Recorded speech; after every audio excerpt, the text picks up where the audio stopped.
আজকের রেসিপিটা রইল মুরগির গলা গিলে কষা। হয়তো অনেকেই আছো যারা আস্ত মুরগি মাংসের ভিড়ে একটু স্পেশাল ট্রিটমেন্ট চাও, তাই তাদের জন্য রইল এই গলা গিলে কষা। মাংসের মেনুতে এরা কিন্তু ব্যাক বেঞ্চার আমার লিস্টে, তবু এরা কিন্তু একজন হিরো। দিলাম কড়াইয়ে তেল, আর তার সঙ্গে ফোড়নে দিলাম একটু জিরে। আর বলে রাখি, এই সময় কিন্তু আমি ফোড়নে একটু গোটা গরম মশলাও দিয়েছিলাম। যখন ওটা ভাজা ভাজা হয়ে গেল তখন দিয়ে দিলাম পেঁয়াজ, আদা, রসুন আর কাঁচা লঙ্কা। এটাকে ভাজতে থাকলাম। আর গলা গিলে মেটেটাকে আমি ভালো করে ধুয়ে নিয়েছি। তার মধ্যে দিয়ে দিলাম নুন, হলুদ, জিরে গুঁড়ো এবং ধনে গুঁড়ো। এটা দিয়ে মেখে আমি প্রায় 10 মিনিটের মতো ম্যারিনেট করে রেখেছি। অনেকেরই হয়তো অনেক রকমের অভিযোগ থাকে যে বিয়ে বাড়িতে তারা যেরকম মুরগির কষা খায় সেটা বাড়িতে প্রয়াস করলেও একই রকম হয় না। এটা কিন্তু আপনারা এইভাবে রান্না করলে আপনাদের টেস্টটা কিন্তু সেম টাইপেরই লাগবে। কষানো মানে তো শুধুমাত্র তেলে এপাট ওপাট করে ভাজা, তাতে যত পরিমাণে কম তেল দেবেন তার টেস্ট তত উপরে উঠবে। তো ভালো করে এটাকে কষানো হবে ততই এর টেস্টটা বাড়বে। পেঁয়াজ যখন ভালো করে ভাজা হয়ে গেছে, আমি ম্যারিনেট করা গলা আর গিলেটাকে দিয়ে ভালো করে কষাচ্ছি।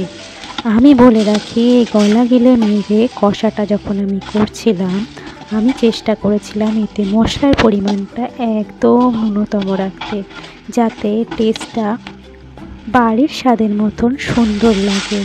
আর বাইরে বা বিয়ে বাড়িতে খেলে আমাদের যেমন শরীরে একটা অস্বস্তি হয়, সেটা যাতে কম হয়।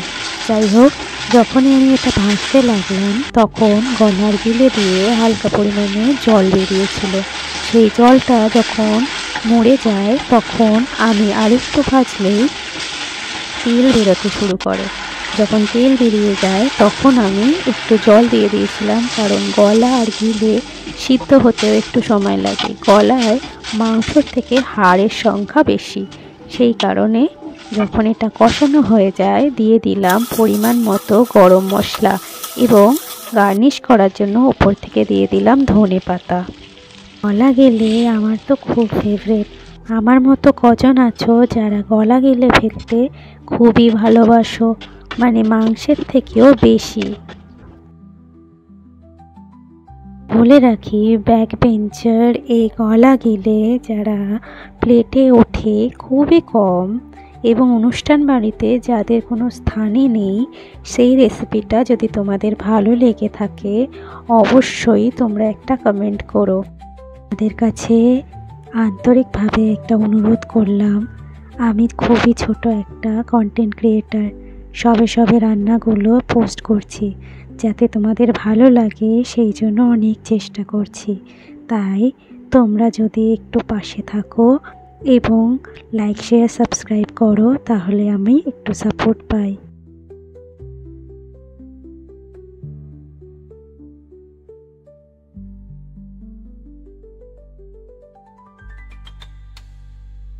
ভিডিওটা দেখার জন্য তোমাদের সকলকে আন্তরিকভাবে অনেক ধন্যবাদ।